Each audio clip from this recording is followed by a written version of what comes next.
राजा हर्षवर्धन युद्ध में हार गए। हथकड़ियों में जीते हुए पड़ोसी राजा के सम्मुख पेश किए गए। पड़ोसी देश का राजा अपनी जीत से प्रसन्न था और उसने हर्षवर्धन के सम्मुख एक प्रस्ताव रखा। यदि तुम एक प्रश्न का जवाब हमें लाकर दे दोगे तो हम तुम्हारा राज्य लौटा देंगे, अन्यथा उम्र कैद के लिए तैयार रहें। प्रश्न है, एक स्त्री को सचमुच क्या चाहिए होता है? इसके लिए तुम्हारे पास 1 महीने का समय है। हर्षवर्धन ने यह प्रस्ताव स्वीकार कर लिया। वे जगह जगह जाकर विदुषियों, विद्वानों और तमाम घरेलू स्त्रियों से लेकर नृत्यांगनाओं, वेश्याओं, दासियों और रानियों, साध्वी सब से मिले और जानना चाहा कि एक स्त्री को सचमुच क्या चाहिए होता है। किसी ने सोना, किसी ने चांदी, किसी ने हीरे जवाहरात, किसी ने प्रेम प्यार, किसी ने बेटा पिता और परिवार, तो किसी ने राजपाट और सन्यास की बातें की, मगर हर्षवर्धन को संतोष न हुआ। महीना बीतने को आया और हर्षवर्धन को कोई संतोषजनक जवाब नहीं मिला। किसी ने सुझाया कि दूर देश में एक जादूगरनी रहती है, उसके पास हर चीज का जवाब होता है, शायद उसके पास इस प्रश्न का भी जवाब हो। हर्षवर्धन अपने मित्र सिद्धराज के साथ जादूगरनी के पास गए और अपना प्रश्न दोहराया।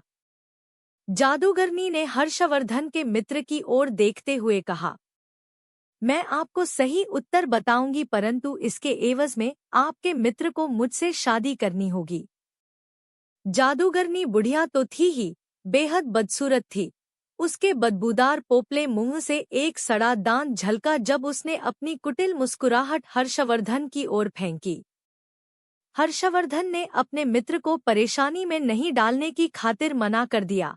सिद्धराज ने एक बात नहीं सुनी और अपने मित्र के जीवन की खातिर जादूगरनी से विवाह को तैयार हो गया। तब जादूगरनी ने उत्तर बताया, स्त्रियां स्वयं निर्णय लेने में आत्मनिर्भर बनना चाहती हैं। यह उत्तर हर्षवर्धन को कुछ जमा। पड़ोसी राज्य के राजा ने भी इसे स्वीकार कर लिया और उसने हर्षवर्धन को उसका राज्य लौटा दिया। इधर जादूगरनी से सिद्धराज का विवाह हो गया।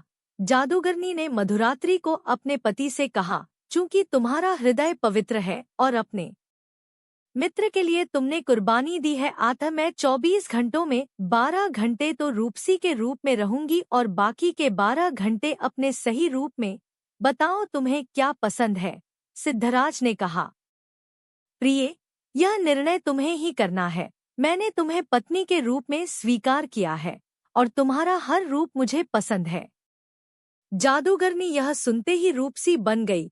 उसने कहा, चूंकि तुमने निर्णय मुझ पर छोड़ दिया है तो मैं अब हमेशा इसी रूप में रहूंगी। दरअसल मेरा असली रूप ही यही है। बदसूरत बुढ़िया का रूप तो मैंने अपने आसपास से दुनिया के कुटिल लोगों को दूर करने के लिए धरा हुआ था। अर्थात सामाजिक व्यवस्था ने औरत को परतंत्र बना दिया है, पर मानसिक रूप से कोई भी महिला परतंत्र नहीं है। इसीलिए जो लोग पत्नी को घर की मालकिन बना देते हैं, वे अक्सर सुखी देखे जाते हैं। आप उसे मालकिन भले ही न बनाएं, पर उसकी जिंदगी के एक हिस्से को मुक्त कर दें। उसे उस हिस्से से जुड़े निर्णय स्वयं लेने दें।